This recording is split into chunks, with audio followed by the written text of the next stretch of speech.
Pastoralists are among the poorest people in Tanzania, often excluded from political processes and lacking access to adequate social services. Pastoralist women are further marginalized as members of a culture that is highly patriarchal. These women lack property and ownership rights, access to basic social services, and the ability to make decisions about their own lives. Today, women are doubly burdened as pastoralists, face discrimination and land alienation within Tanzania.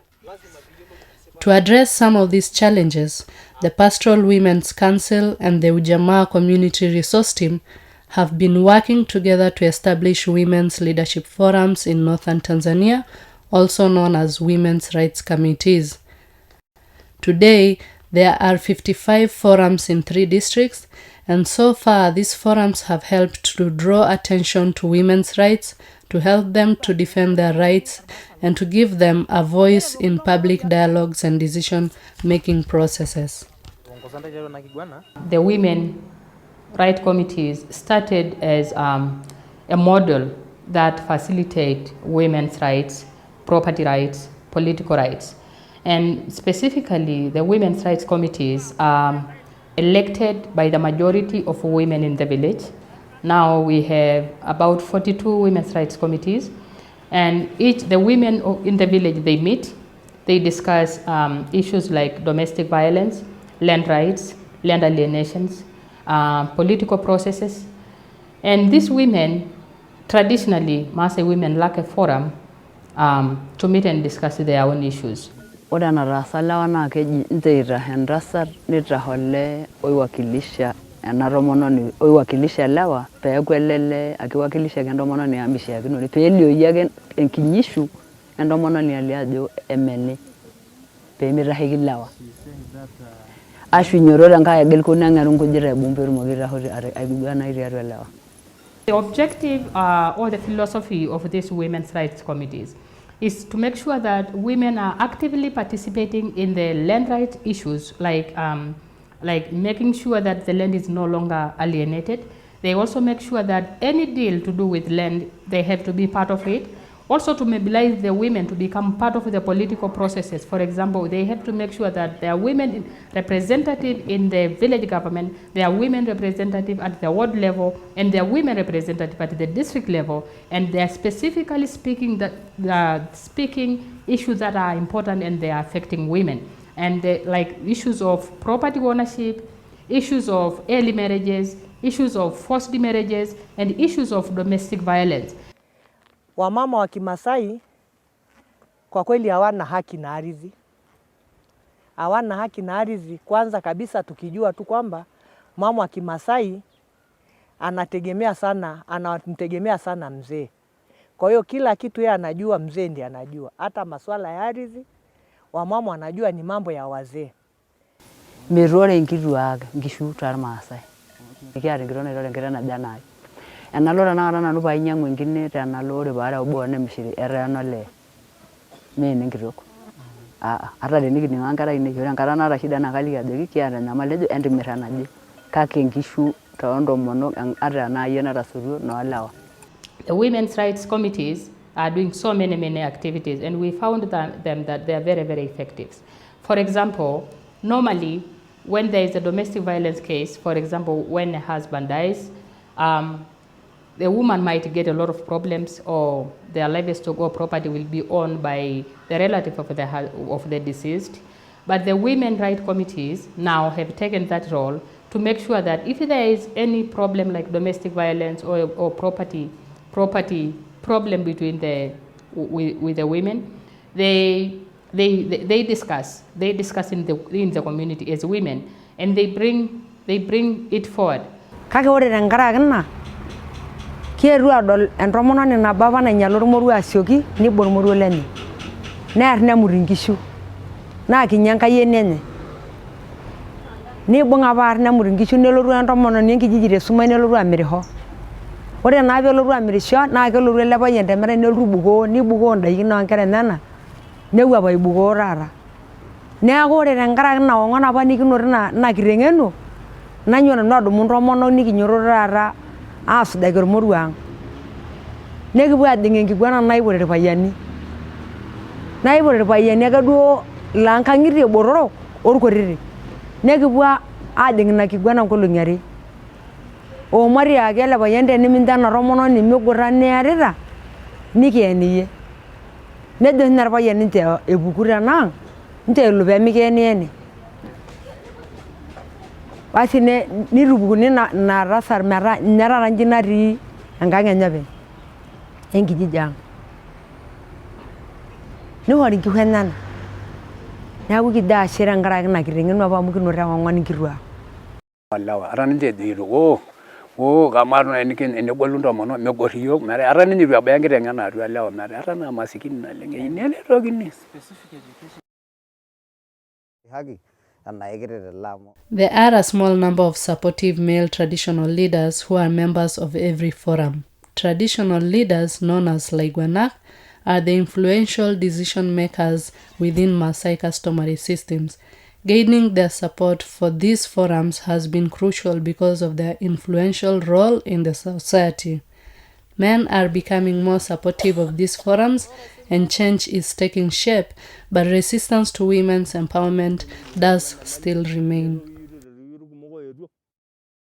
Ore apa yiok entoki edukuya nikitang'asa atum peelotu ayaki yiok CRT ena ng'eno naa naboishu.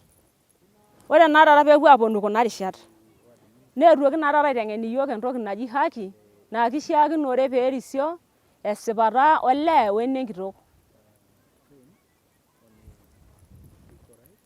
Ore naa taata peekipuo aaponu aabaiki inewueji nikiponu naa apa yiok aajo orbarasa loontomonok pooki piidim aikuna teniking'as ajo naboishu olewa lang amu inakata ake elo aitashe ena sipata. Ore naa peekiponu yiok aaponu aibung'a nikinterra aaku ekitang'asa yiok nikiponu aayiaya ntomonok sirkali enkijiji nikintutum olaiguanak lemila likiata. Ore peekiponu aitutum nikiponu aanyorrakino nchere ore kuna baa naa sidan tenikipuo tenebo. We've come to see results as the program goes forward, especially when we came to join the men and the women to share and discuss their issues. The men have come to realize that even women can own, they have the right to own property.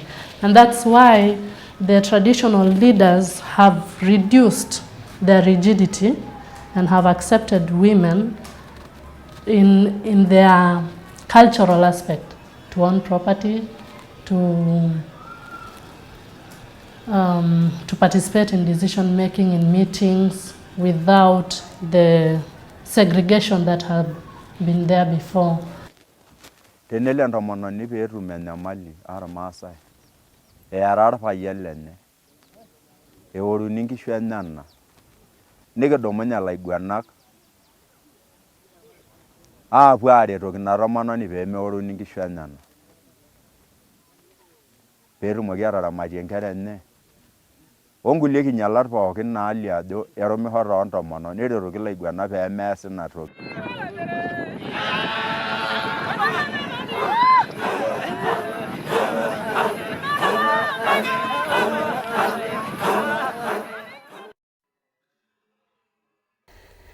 Much of the poverty faced by the Maasai is underpinned by land loss and land access restrictions.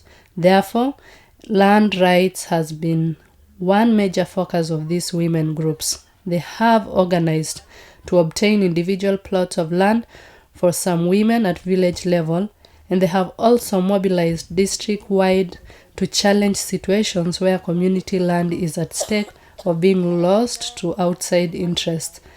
Most notably, women played a crucial role in drawing attention to long-standing land conflict in Loliondo between the government, a foreign investor, and the communities. After years of conflict, their recent efforts have resulted in positive negotiations with the government. Each women rights committee in the village, they have their leadership. They have the secretary and they have the chair lady. So at the district level, we bring all the leaders of the women's rights committees, and we give them paralegal training, specific issues related to women, land rights training, what is the land law says, what is the civil rights means, what it takes to be a good leader. So we have all of them at the district level, and we give them specific training. And when they go back, they are now going back to meet the rest of the women's rights committees in the village and disseminate the messages from what they got in the training. So this is the structure at the district level. Ore tanji kuna baa pookin naitengenaki apa yiok tiatua seminani netaretokito yiok omape dukuya omatayiolito mbaa apa nemikiyiolo. Ore tanji tiatua mbaa ena kulukoni nikitayiolito ajo kiata apa siyiok ntomonok haki pee kimiliki enkulukoni.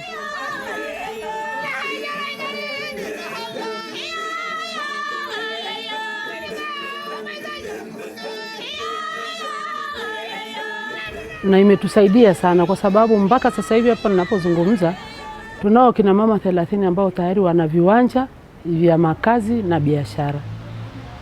Alafu tunao kina mama 25 ambao tayari wamepata maeneo ya kilimo.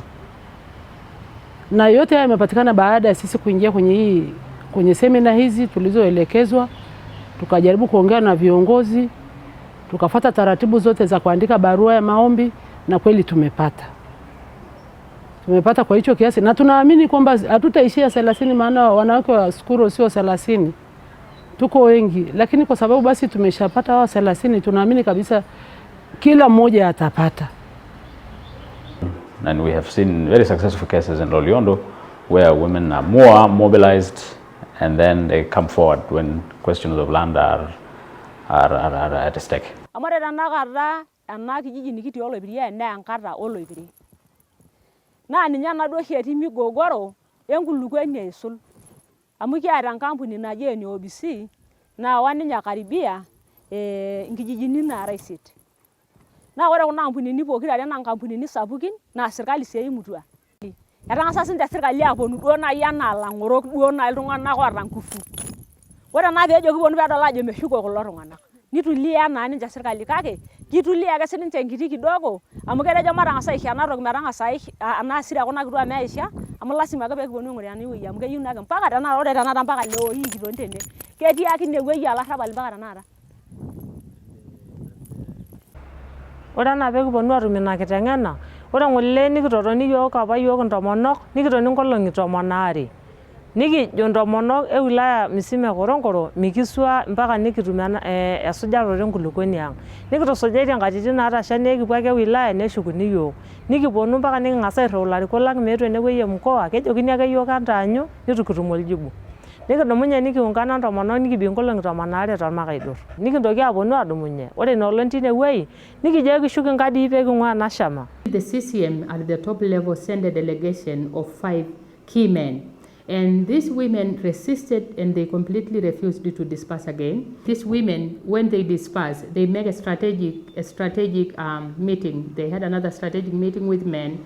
And it was very important to see that these men and the women decided collectively that they will go to Dodoma and to meet the president or to meet the prime minister. Nikibik nkolong'i 9 te Dodoma, ore peeponu nelotu enapa timu alapa asiri otusujua yiok. Ore naa peelo nelotu aitayu oljibu nikiponu atum taata ina kulukoni ang. Pastoral Women Council will very much like this work to continue because we want to strengthen the capacity of these leaders, the community leaders, and we want to have them, we want them to become effective. This model of women's rights committees is not existing in many areas, and we have found out that we have seen a big impact and we want to strengthen it. We want to provide more training, we want to provide more resources, at least for the next 5 years to come. We want to see other institutions locally and regionally adopt this model, and we can only do that if we are able to give them more training, link them with the rest of women in Tanzania, and make them really, really effective. Mekure etii nkiguanat taata duo naasitai metii ntomonok. Eetuoki aisho yiok tukul esipata tine. Metaa tenaa ketii nai enyamali natadua ntomonok netaa keeta haki kabisa peelimu tiatua lewa. Nikitadua naa sii apa yiok ajo etaa pookin entoki naidim ataa kitetea ntomonok pee ening'oyu sauti naa ele barasa.